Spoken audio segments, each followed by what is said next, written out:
send it to you. We'll do that. Thank you very much.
mic, try to make sure that doesn't blow away. We got everybody? Okay, good. Good afternoon, everybody. Thank you for being here. I'm Kristi Noem, the Secretary of the Department of Homeland Security. And I also want to thank Chief Banks for being here with me today. He's the Chief of the Border and has given us excellent leadership in making sure that we're making America safe again and that we're upholding our laws in this great country. I also have with me Diane, who's the director, and want to thank her for her leadership. Sydney's over here as well, has been imperative in making sure this port of entry is run safely and that we are interdicting drugs like you see in front of you here today and getting them off of our streets so that they don't poison our next generation of Americans. We do have Sheriff Ken Jones is here with us today. I want to thank him for his partnership. A key to our success at the Department of Homeland Security is making sure that we're partnering with our local law enforcement and doing our operations together to make sure that we're keeping our communities safe. We have Port Director Rosa Hernandez who's with us. She's the leader here at Otay Mesa and Tecate Ports of Entry. And I want to give a warm welcome and a thanks to all of our law enforcement that are here today. Just their willingness to take an oath to secure our country, to uphold the law and make sure that it's applied fairly is an incredible, powerful testimony to their kids of this next generation that will step up and serve in their footsteps. Your leadership and the hard work of these law enforcement officers have helped President Trump deliver the most secure border in American history. And they're helping us win the fight against fentanyl and saving countless lives. In fact, we were just here touring the vault that is so important to making sure that we're interdicting these drugs and keeping them off of our streets and getting them away from cartels and dangerous criminals to make sure that we're destroying them before they destroy lives. But also right here in front of you, just in this bin in front of you, you see enough lethal doses of fentanyl that would kill 10 million Americans if it were to be allowed to come into our country, be trafficked, and poison our people. For 4 dark years under Joe Biden, we saw violent criminals, murderers, gang members, terrorists, rapists, pedophiles, and human smugglers invade this country. Drug traffickers brought dangerous narcotics into our country and poisoned our people and tore our communities apart. But the American people put President Trump back into office. They removed criminal, illegal aliens from our communities. They've stopped the cartels, and they've stopped the flow of these dangerous drugs. And what the men and women of the Department of Homeland Security have done is a testimony to President Trump's leadership and to these law enforcement officers' dedication. For 9 straight months, U.S. Border Patrol has released 0 illegal aliens into the United States. With fewer people that cross illegally, we make sure that our southern border apprehensions were much lower than during the Biden administration. In fact, 93% lower than during that administration. President Trump has cut off the flow of trafficking down at the southern border, and just of fentanyl, we've seen a decrease of 56% drop in fentanyl coming into this country. The vault that we've toured today holds 188,218 pounds of seized illicit drugs. That inventory includes over 100,000 pounds of meth, 59,000 pounds of cocaine, and 7,400 pounds of fentanyl. In other words, that vault holds more than 1.7 billion lethal doses of narcotics, of fentanyl and cocaine. All of these narcotics were interdicted by U.S. Customs and Border Protection in the San Diego area. That's 1.7 billion lives that are saved because of the work that they do. The vast majority of these drug seizures happen at the port of entry, and the majority of drug seizures along the southern border happen at this port of entry. Those drug seizures are incredible to what they do to save American lives. Now, the men and women here at Otay Mesa are heroes who work around the clock to make sure that they're keeping Americans safe. Fentanyl has killed countless Americans who still should be here with us today. In fact, I've met with many parents who've lost children to fentanyl poisoning. Americans like Greg Swan, who the first time I met him told me about his son, Drew, who died from fentanyl poisoning at the age of 24 in 2013.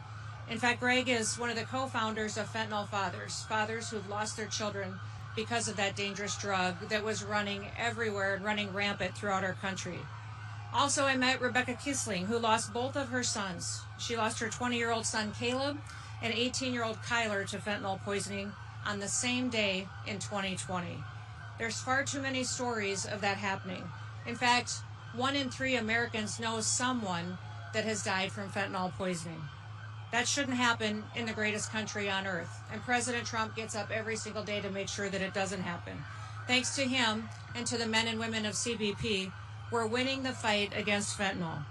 Now, President Trump has called the cartels the ISIS of the Western Hemisphere, and he's right. The cartels traffic, they torture, they behead human beings, and they enrich themselves and profit off of American deaths. And that's why President Trump took action and designated them as foreign terrorist organizations on day one. Today, the men and women of the Department of Homeland Security are on the front lines of the fight against the cartels and the drugs poisoning our country. And we are winning.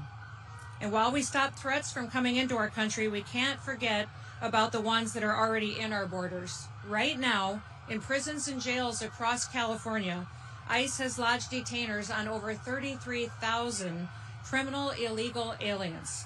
Instead of honoring these detainers against criminals who trafficked drugs and committed crimes across the American people, Governor Newsom and California's sanctuary policies have released over 4,500 criminal illegal aliens back onto the streets to create more victims that will harm more Americans.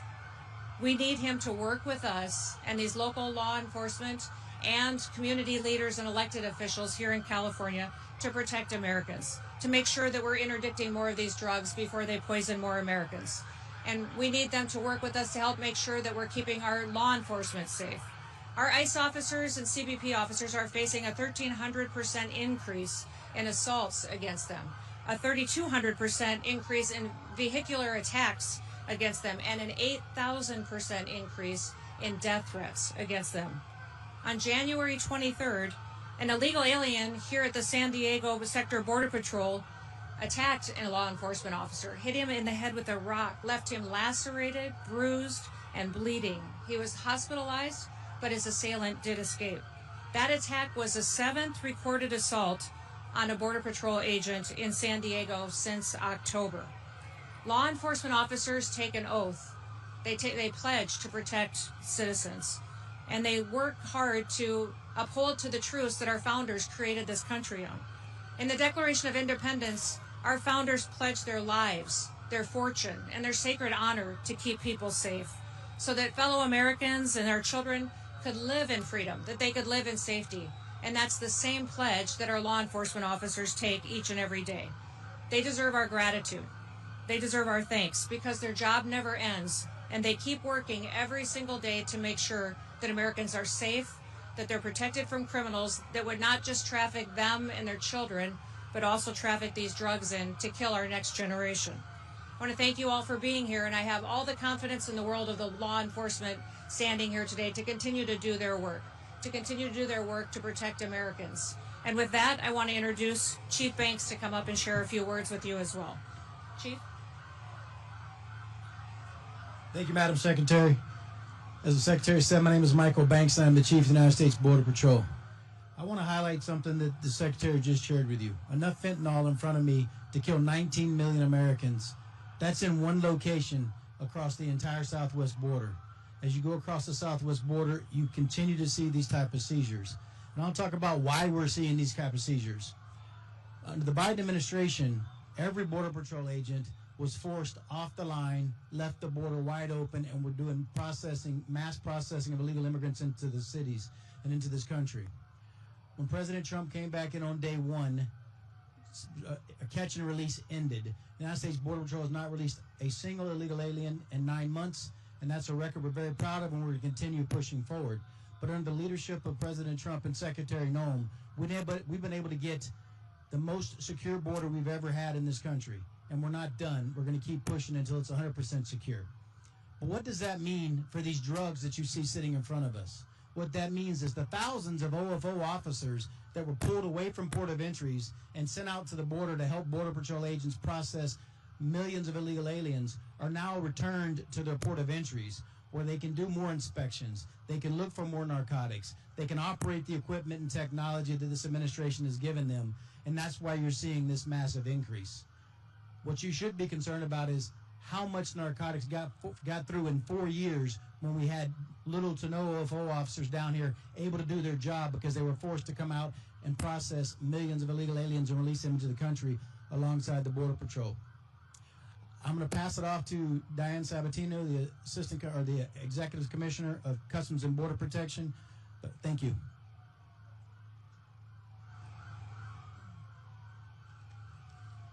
Good afternoon, really, and thank you, Secretary Noem, for being here with us today, and Chief Banks also for your great partnership in CBP.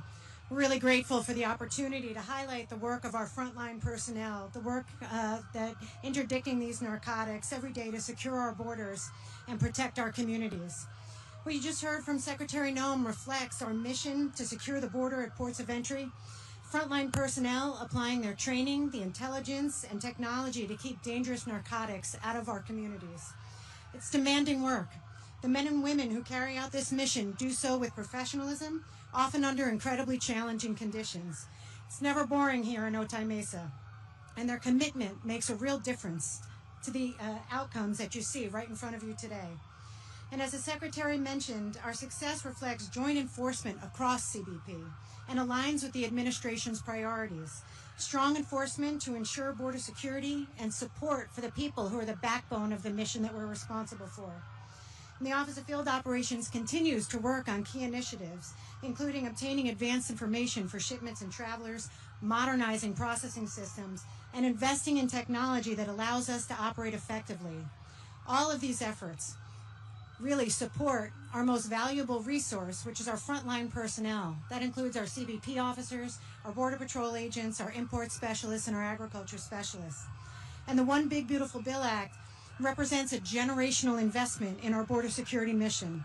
Funding from the Act is going to allow CBP to expand capabilities such as non-intrusive inspection technology and responsibly integrate artificial intelligence, machine learning into the work that we do. And more importantly, the Office of Field Operations is going to be able to hire more than 5,000 CBP officers to bring here to the ports of entry again, to identify more narcotics, interdict, and to disrupt the cartels.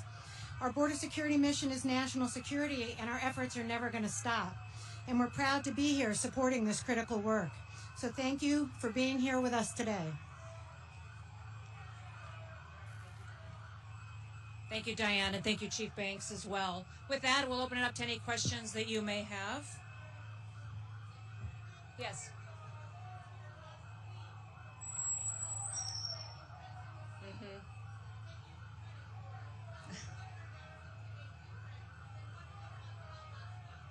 Well, what I would say is that we are extremely grateful for the partnership that we have with local law enforcement partners, like the sheriff over here. He has been a fantastic partner with us in getting these drugs interdicted before they get onto our streets and kill Americans, and not just Californians. They would be trafficked all over the country.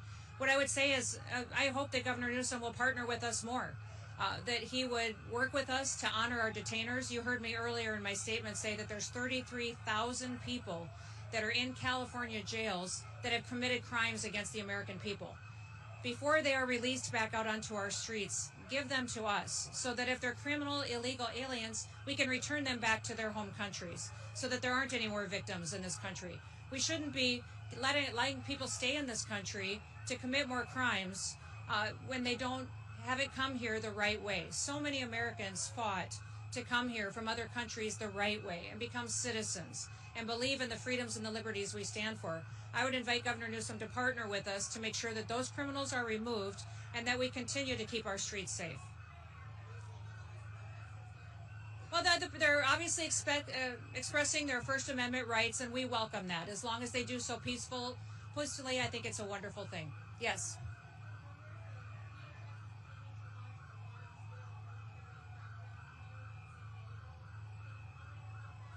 Well, listen, I'll never give you details or give you an explanation on law enforcement activities. I don't want to put our law enforcement officers at risk by exposing some of the planned operations that they may or may not have. But what we are focused on, and I'll tell you as far as the Department of Homeland Security and ICE and CBP, is targeted operations, going after specific individuals that are a threat to public safety, individuals that have committed crimes either here or in another country that are dangerous to allow stay out on our streets. We don't want more victims in this country. We want to make sure that those criminals are removed from our streets and that we're returning them back home to their home countries when they're brought to justice. So beyond that, those targeted operations, we won't talk about the details of.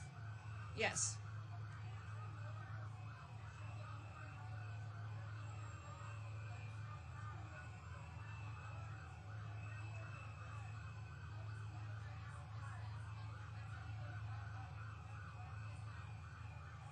Are you talking about the economic impact?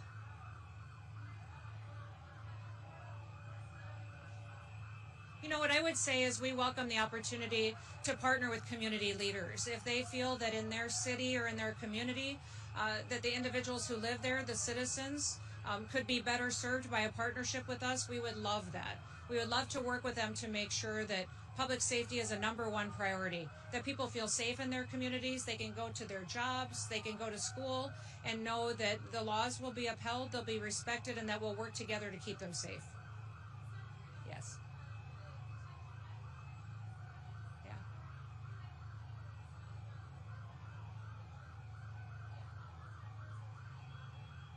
I think you're asking about detention facilities and the standards in it. Federal standards at our detention facilities are the highest that there are in this country. In fact, we have a higher level of status than many states or local communities have at their jails or detention centers. So we're proud of the fact that every single individual, when they come, that they're well taken care of, they receive food and medical care, and then we return them as quickly as they can back to their home countries if they are being held. The one thing I would point out is that every single individual that's in that detention facility is given the opportunity to go home to their home country.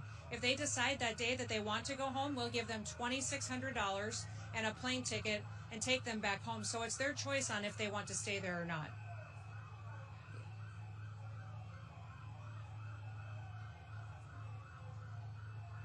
Are you talking about our funding bill? We're concerned about the Department of Homeland Security not being funded. In fact, I think it's the wrong message to send to the world at this point in time. When you think about it, every other portion of the federal government has been funded except Homeland Security. That's telling the rest of the world the Democrat Party doesn't think that protecting America is safe. It's the wrong message to send. They keep talking about the fact that they want ICE's operations to be impacted, but only 11% of that bill is ICE. The rest of it is FEMA, which is responsible for disaster response, for protecting our critical infrastructure.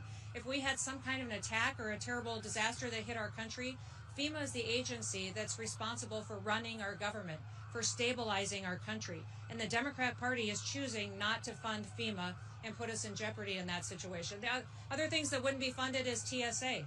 The security at all of our airports is in jeopardy because they've refused to fund the Department of Homeland Security.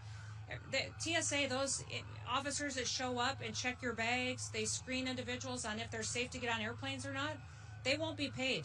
After Friday, they won't be paid and won't receive their paychecks. And I hear people talk about the fact, well, they're exempt employees, they're expected to still show up. How long would you continue to show up for a job that you're not being paid for? In fact, these TSA employees just went through a 43-day shutdown where they weren't paid.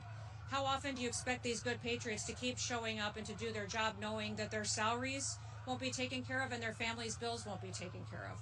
We fund the Secret Service. The Secret Service has responsibility to protect the most powerful people in the world. We also fund the Coast Guard.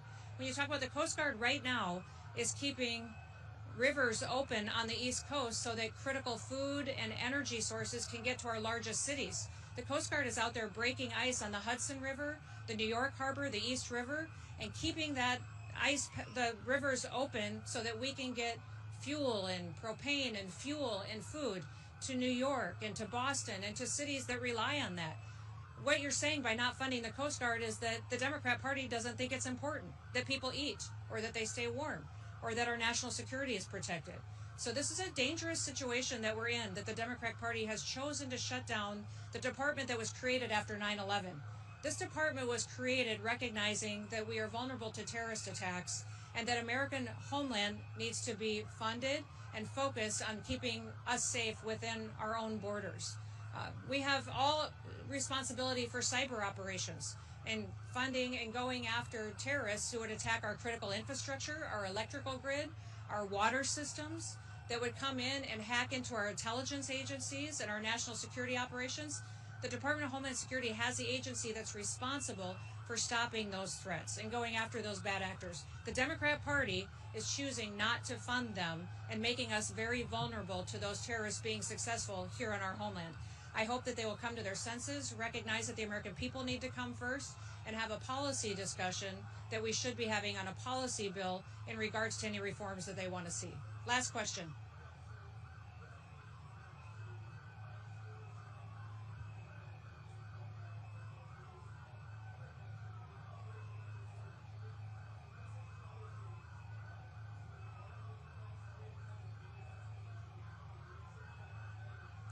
I heard you ask about Operation Metro Surge and CBP and ICE, and what was the 287G?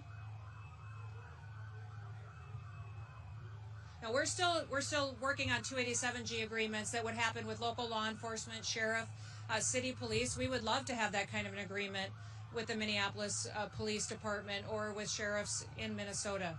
I know that some of the operations in Minnesota are changing, but we're going to continue to stay focused with our investigators through the Homeland Security investigations on the fraud that's been going on making sure that those individuals there are working to get to the bottom of the billions of taxpayer dollars that were stolen and funneled out of this country for nefarious reasons. So, we're grateful that we've found some agreement on what we can do to try to work together.